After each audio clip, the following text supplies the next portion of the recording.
Hello everyone, my name is Josh, and today we're working on my 1999 BMW 323 convertible. This is a car that I have been slowly building over the course of almost 5 years now. It was a nice NA driver that I spent some nice track time and back roads with, and then I got hungry for power. I put a 6266 RSI manifold and a bunch of other goodies on it, and my first engine lasted me exactly 1 month. So it was quickly removed to find out that it had just slowly eaten itself to death because Vanos bolts had made their way through the engine, so it was on to number 2. The second engine was a stock bottom end, refreshed head gasket, went through the head, just made sure it was a nice, healthy stock motor. And that lasted one Sunday afternoon at 540 wheel horsepower, which, if we're being fair, I was getting a little power hungry. Now, in the midst of 2 motor failures, my turbo let go, and I burnt through 2 ECUs amongst all the other trouble that goes with building a car that's this extensively modified. So, over the course of the past couple of years, I have been through it with this car. But every time that I hear the car run, it just reminds me why I'm doing it. It sounds so good.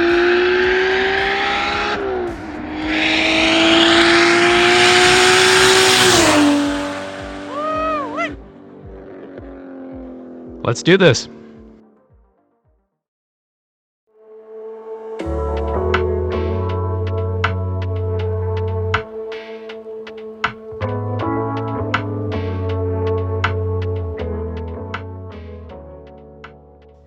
Today I'm at Fast Auto Concepts, a local speed shop close to me in Oshawa, Ontario that does incredible work. I always love coming here because there's always quite the sprinkle of pretty cool projects through the shop.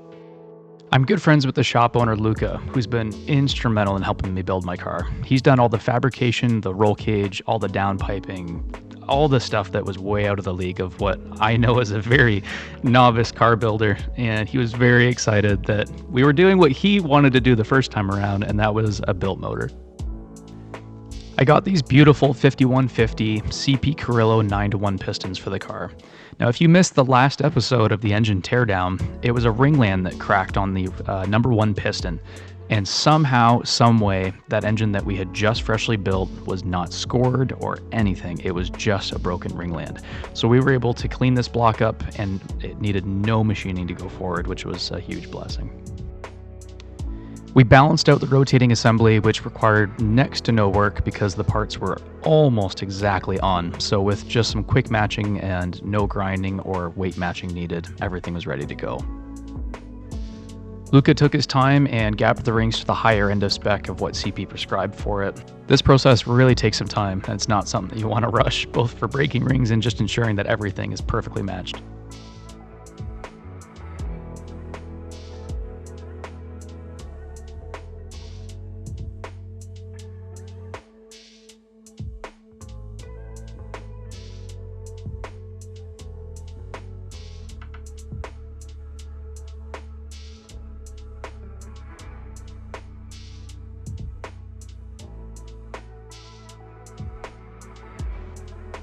With the tedious job of all the rings being installed, it was nice to stare at these assemblies until we put the number 1 piston in. Damn.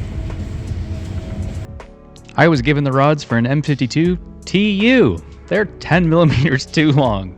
So this whole project was press paused on for about 2 weeks while the correct rods came in. And with some movie magic, we're back with some 5150 CP rods that are the correct length.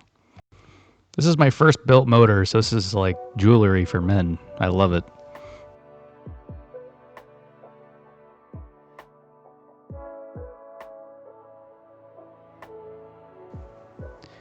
Luke is seating this piston ring compressor with a hammer just to ensure that it's as flat as possible so that when he punches it through, a piston ring isn't able to jump out. And after he did one, he made me do the rest, which was sketchy. Yep, so set it in nice and straight. Now what you want to do is, so get the piston in and let it kind of fall. The compressor will hold it.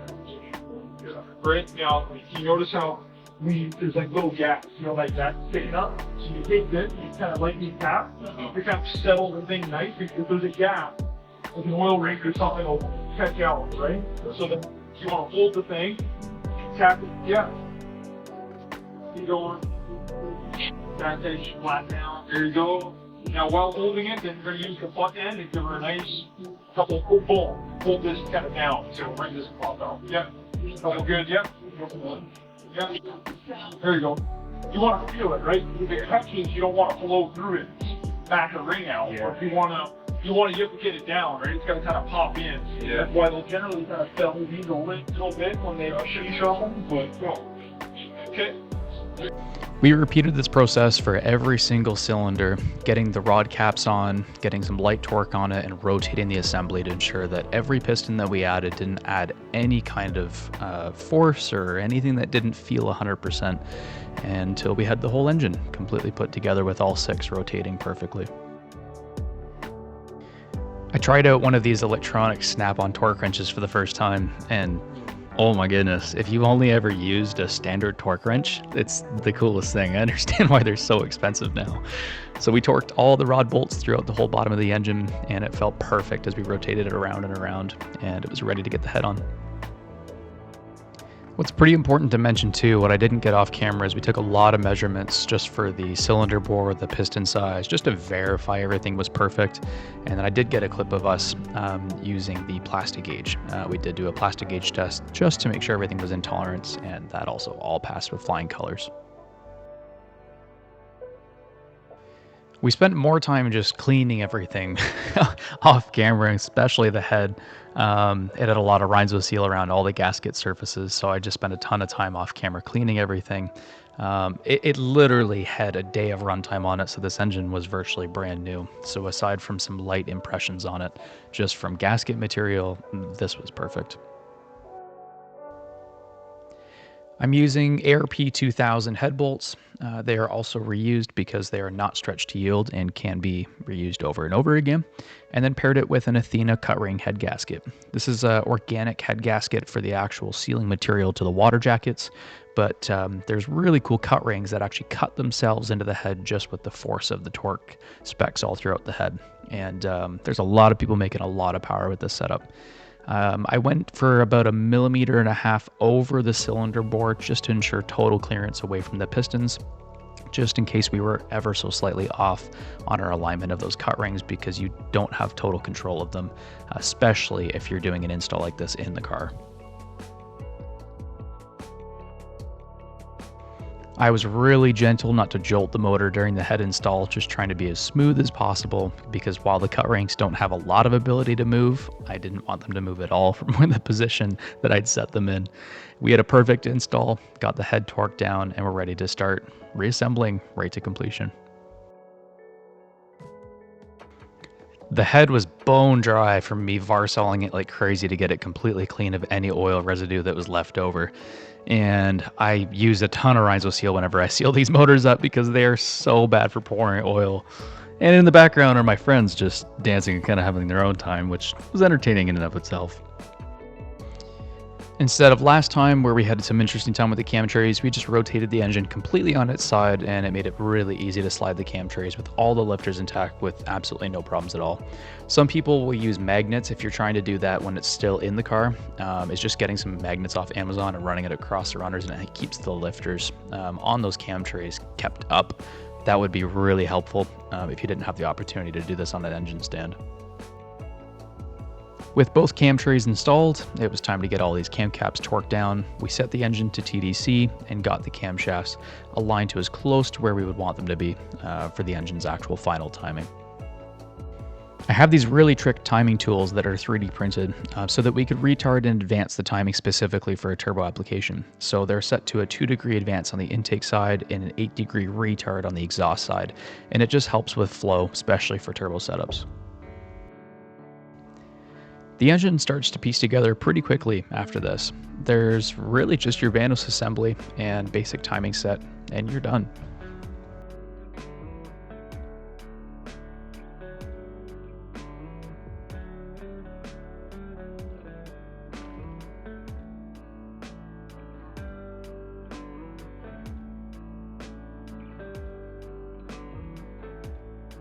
We got all of the Vanos assembly reinstalled onto the car, and then the actual Vanos unit itself was a bit of a weird thing to get figured, but once you've done it once, it's very straightforward. There's a lot of really helpful videos on YouTube if you're trying to watch this video and understand how to do it. It's not the one for you, I'm sorry, but there's some really helpful stuff on YouTube on how to actually get these Vanos units to seat properly. It's weird to do it first. Once you've done it, you're all set.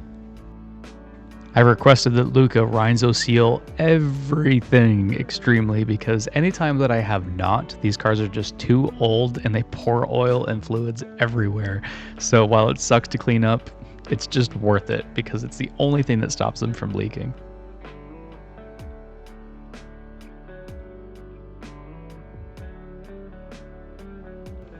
With the Vanos unit installed, we were able to release the tension from the timing kit itself, remove everything, torque those 3 Vanos bolts, which were the 3 that were left on my first ever engine that actually loosened and came all the way out. Not by my cause, just saying. I bought the engine sealed. And here we are. That's it. This engine is all set and ready to go. We got the oil pump back on, the oil pan back on, reassembled it, and at this point, it's just tragic how fast I can put this entire engine back together and have it in a car. Poof. See? That's not even movie magic. That's just how long it takes me to put a long block back in an E36. That's how many times this has blown up. What a sad thing to be proud of. But anyway, here we are. The engine's back in. It's a few days later. Time to bleed it and do our first start. This is so nerve-wracking. I know we did everything correctly. We were so careful, and I'm leaning on Luca's expertise for this whole engine build, and he knows what he's doing. But it's still so scary. Are we good? Okay.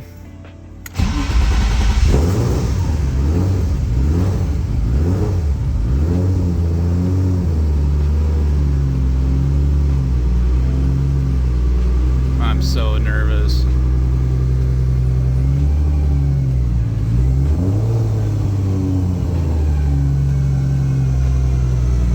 That's the power steering pump. That's power steering. Is it? Yeah.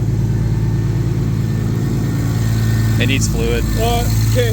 Make sure we got IAT and all those readings. And then make sure we have pop and lambda, see what the lambda is sitting at whenever it registers. Lambda is not nothing right now. Pulse, current.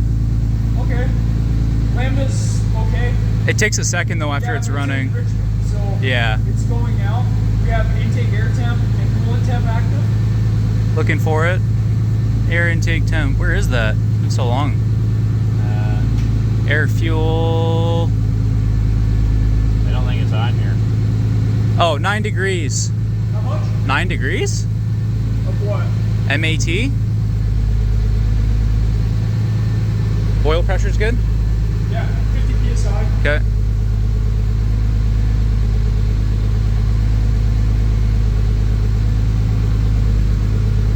It's actually running really fucking well.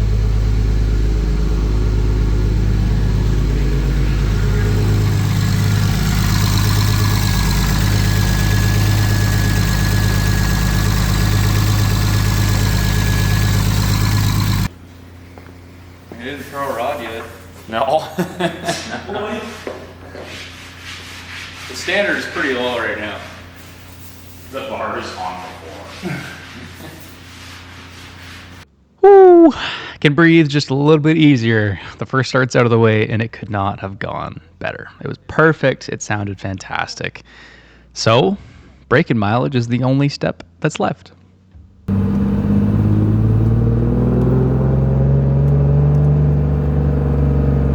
me know if you feel anything weird. Or... Yeah.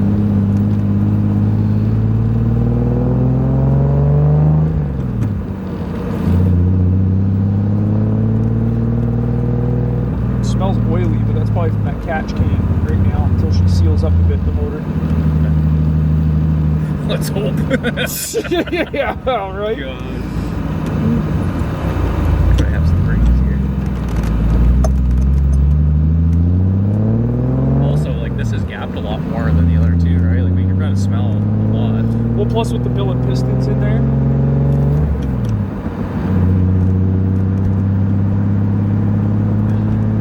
with your AC button It's off. off, you're on wastegate. Yep.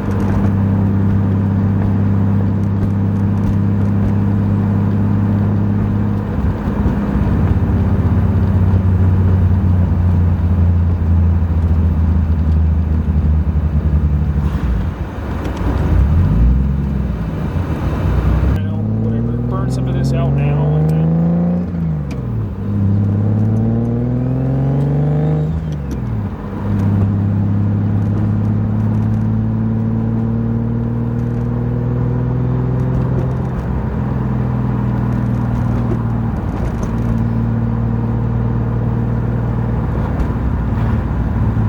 Should I be trying to get some load under this thing? A little bit, yeah. Like, you don't have to rip it. Don't rev it to the fucking moon, but No. just, you know, that 2, 3, 4K deal.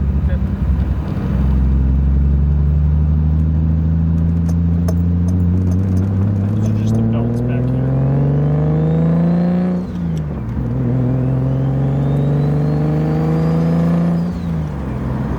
Yeah, even like that's good.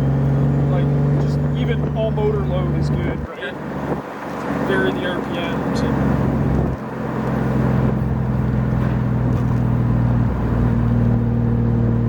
It's running. That's weird.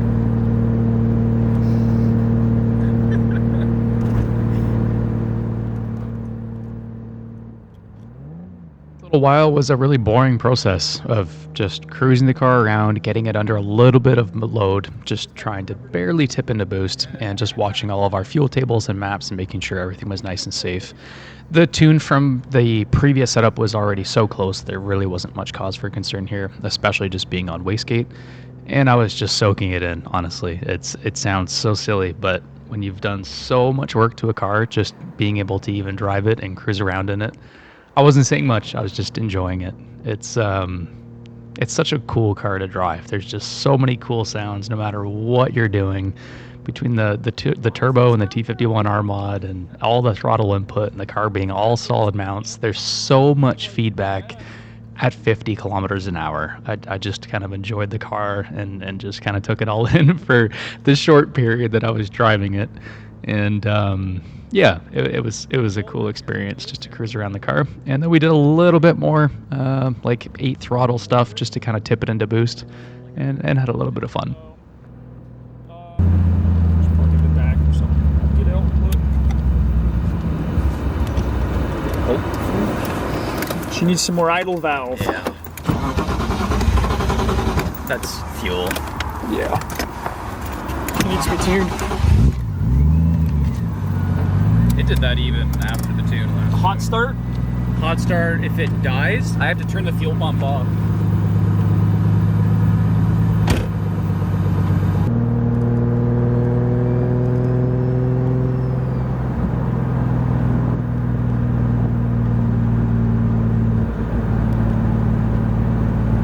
I'll put some fresh oil in this before the dyno.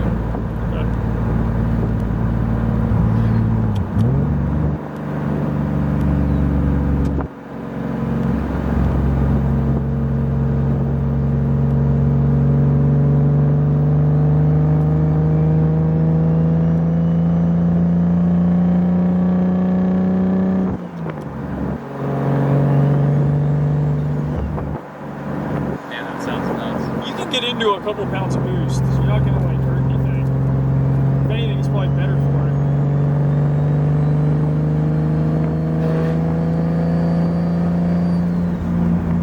Surprised it runs this good. Why?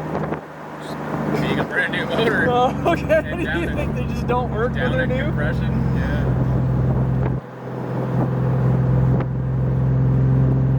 You can really smell the crank piece after that. Yeah.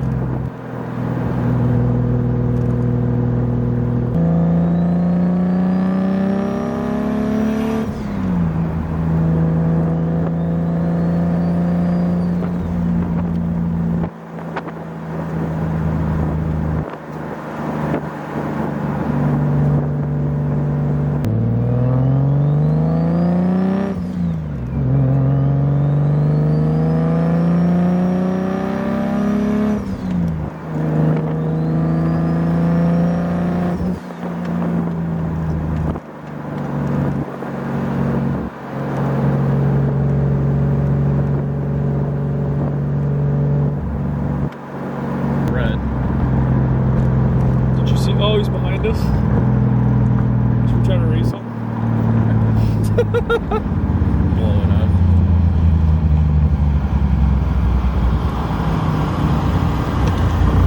Hey. It's running. In the wild. Is it running enough? No. He just giggles. What's up, dude? Weather's here, boys. Pretty fucking cold in here. Pussy. Yeah, I know. As I shiver. Yeah. You're just like adrenaline right now. You're just. Yeah, nervous. Yeah. She got a little turning radius to her too. It's nice. Yeah, it's not bad.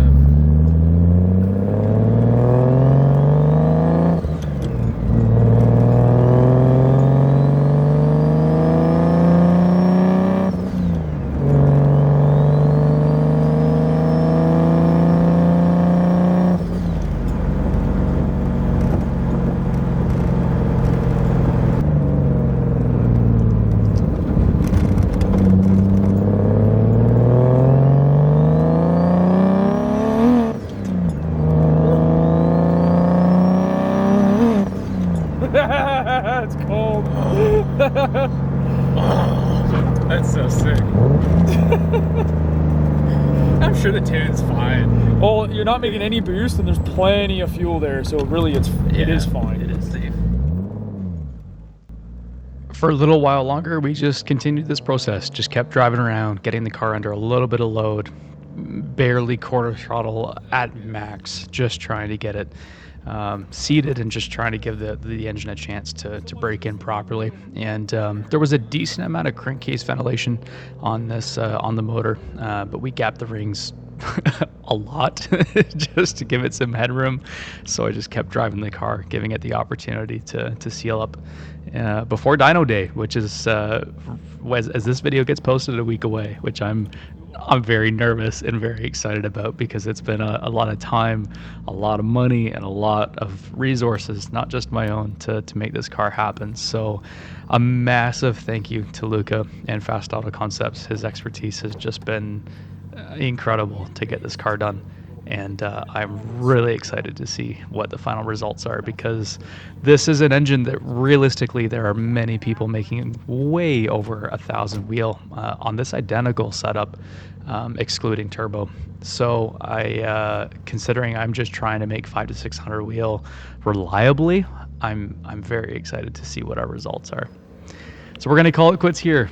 Thank you so much for watching, everyone. Really appreciate all the comments and likes and supports. If you want to see a little bit more up-to-date, slow to post on YouTube sometimes, please check out my Instagram. It's Mr_Amaris. I'll tag it in my bio. Thank you for watching. Bye.